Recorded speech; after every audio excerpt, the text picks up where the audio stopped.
आखिर लोकतंत्र ही क्यों? हम लोकतांत्रिक देश में रहते हैं। दुनिया भर में सभी जगह के लोग लोकतंत्र ही चाहते हैं। जिन देशों में पहले लोकतांत्रिक शासन प्रणाली नहीं थी, वहाँ भी अब इसे अपनाया जा रहा है।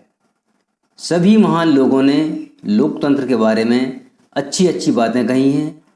क्या इतने से ही यह स्पष्ट नहीं हो जाता कि लोकतंत्र ही सबसे अच्छा है? क्या अब भी इस पर बहस करने की ज़रूरत है? लेकिन कुछ तर्क हैं जो लोकतंत्र के विरोध में दिए जाते हैं। सबसे पहले हम उन तर्कों पर बात करते हैं। पहला तर्क है, लोकतंत्र में नेता बदलते रहते हैं, इससे अस्थिरता पैदा होती है। दूसरा है, लोकतंत्र का मतलब सिर्फ राजनीतिक लड़ाई और सत्ता का खेल है, यहाँ नैतिकता की कोई जगह नहीं होती। तीसरा तर्क है जो लोकतंत्र के विरोध में दिया जाता है, वह है लोकतांत्रिक व्यवस्था में इतने सारे लोगों से बहस और चर्चा करनी पड़ती है कि हर फैसले में देरी होती है। लोकतंत्र के विरोध में जो अगला तर्क दिया जाता है वह है, चुने हुए नेताओं को लोगों के हितों का पता ही नहीं होता, इसके चलते खराब फैसले होते हैं। अगला तर्क है, लोकतंत्र में चुनावी लड़ाई महत्वपूर्ण होती है और खर्चीली होती है, इसलिए इसमें भ्रष्टाचार होता है। अगला तर्क जो लोकतंत्र के विरोध में दिया जाता है वह है, सामान्य लोगों को पता ही नहीं होता कि उनके लिए क्या अच्छी चीज़ है और क्या बुरी, इसलिए उन्हें किसी चीज़ का फैसला नहीं करना चाहिए। निश्चित रूप से लोकतंत्र सभी समस्याओं को खत्म करने वाली जादू की छड़ी तो नहीं है। लोकतंत्र ने हमारे देश में या दुनिया के अन्य हिस्सों में गरीबी नहीं मिटाई है। सरकार के स्वरूप के तौर पर लोकतंत्र सिर्फ बुनियादी चीज़ को देखता है कि लोग अपने बारे में खुद फैसला कर सकें। इसके लिए इस बात की गारंटी नहीं हो जाती है कि उनके सभी फैसले अच्छे ही होंगे। लोग गलतियां भी कर सकते हैं। इन फैसलों में लोगों को भागीदार बनाने से फैसलों में देरी होती है। यह भी सही है कि लोकतंत्र में जल्दी जल्दी नेतृत्व परिवर्तन होता है। कई बार बड़े फैसलों और सरकार की कार्यकुशलता पर भी इसका बुरा असर देखने को मिलता है। इन तर्कों से लगता है कि हम लोकतंत्र का जो स्वरूप देखते हैं वह सरकार का आदर्श स्वरूप नहीं हो सकता, पर वास्तविक जीवन में हमारे सामने यह सवाल नहीं होता। वहाँ सवाल यह होता है कि हमारे पास सरकार के स्वरूपों के जो विकल्प उपलब्ध हैं उनमें लोकतंत्र किसी भी दूसरे से बेहतर है। आइए अब हम लोकतंत्र के पक्ष में तर्क जानते हैं।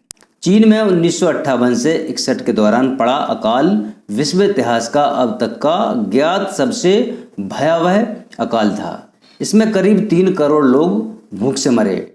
उन दिनों भारत की आर्थिक स्थिति भी चीन से कोई बहुत अच्छी नहीं थी, फिर भी भारत में चीन के समान अकाल और भूखमरी की स्थिति नहीं आई। अर्थशास्त्रियों का मानना है कि ऐसा दोनों देशों की सरकारी नीतियों के अंतर के कारण हुआ। भारत में लोकतांत्रिक व्यवस्था होने से भारत सरकार ने खाद्य सुरक्षा के मामले में जिस तरह से काम किया वैसा करने की जरूरत चीनी सरकार ने महसूस नहीं की।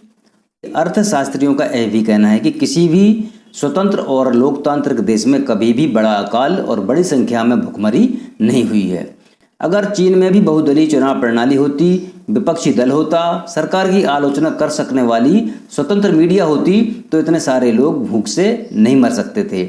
यह उदाहरण लोकतंत्र को सर्वश्रेष्ठ शासन पद्धति बताने वाली विशेषताओं में से एक को बहुत स्पष्ट ढंग से सामने लाता है। लोगों की जरूरत के अनुरूप आचरण करने के मामले में लोकतांत्रिक शासन प्रणाली किसी भी अन्य प्रणाली से बेहतर है। गैर लोकतांत्रिक सरकार लोगों की ज़रूरतों पर ध्यान दे भी सकती हैं और नहीं भी, और यह सब सरकार चलाने वालों की मर्जी पर निर्भर करेगा।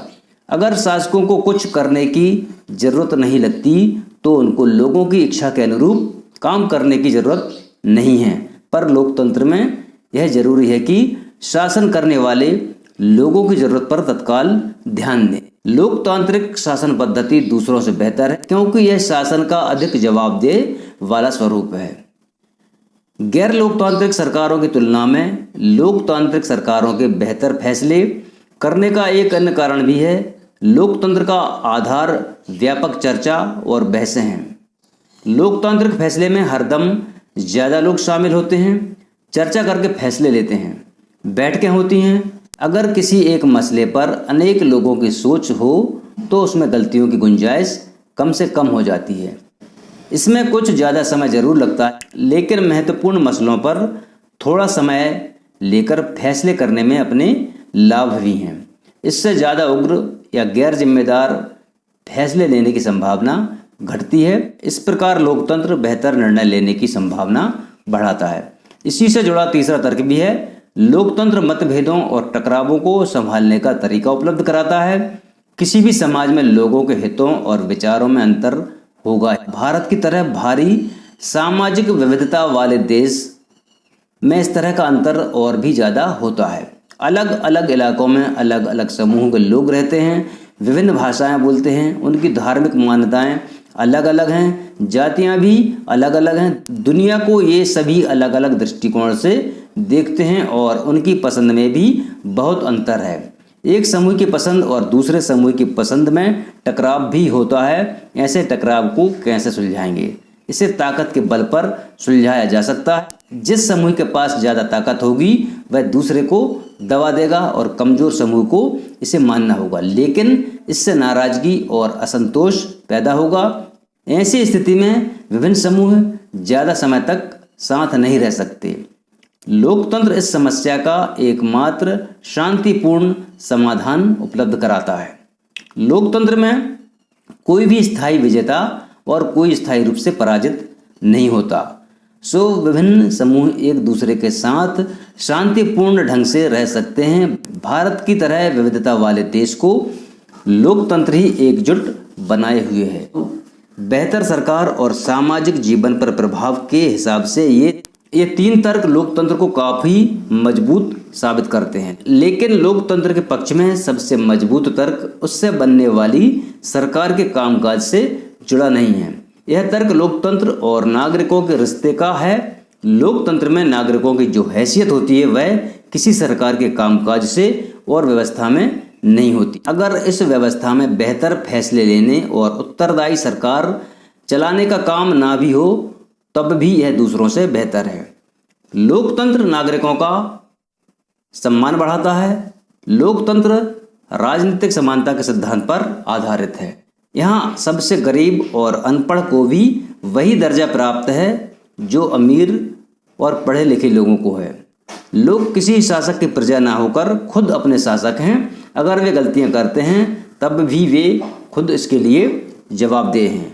लोकतंत्र के पक्ष में आखिरी तर्क यह है कि लोकतांत्रिक व्यवस्था दूसरों से बेहतर है, क्योंकि इसमें हमें अपनी गलती ठीक करने का अवसर मिलता है।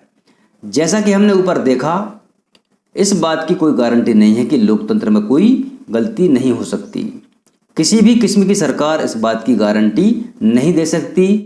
इस मामले में लोकतंत्र का लाभ यह है कि इसमें गलतियों को ज़्यादा देर तक छुपाए नहीं रखा जा सकता। इन गलतियों पर सार्वजनिक चर्चा की गुंजाइश लोकतंत्र में है, फिर भी इनमें सुधार करने की गुंजाइश भी है। इसका मतलब यह है कि या तो शासक समूह अपना फैसला बदले या शासक समूह को ही बदला जा सकता है। गैर लोकतांत्रिक सरकारों में ऐसा नहीं किया जा सकता। चलिए अब इस चर्चा को हम समेटते हैं। लोकतंत्र हमें सब चीज़ नहीं दे सकता और ना ही यह सभी समस्याओं का समाधान है, लेकिन यह साफ तौर पर उन सभी दूसरी व्यवस्थाओं से बेहतर है जिन्हें हम जानते हैं और दुनिया के लोगों को जिनका अनुभव है। यह अच्छे फैसलों के लिए बेहतर अवसर उपलब्ध कराता है। इसमें लोगों की इच्छाओं का सम्मान किए जाने की ज़्यादा संभावना है और इसमें अलग अलग तरह के लोग ज़्यादा बेहतर ढंग से साथ साथ रह सकते हैं। अगर यह इनमें से कुछ काम करने में असफल रहता है तब भी इसमें गलती सुधारने की संभावना है और इसमें नागरिकों को ज़्यादा सम्मान मिलता है। इसी वजह से लोकतंत्र को सबसे अच्छी व्यवस्था माना जाता है।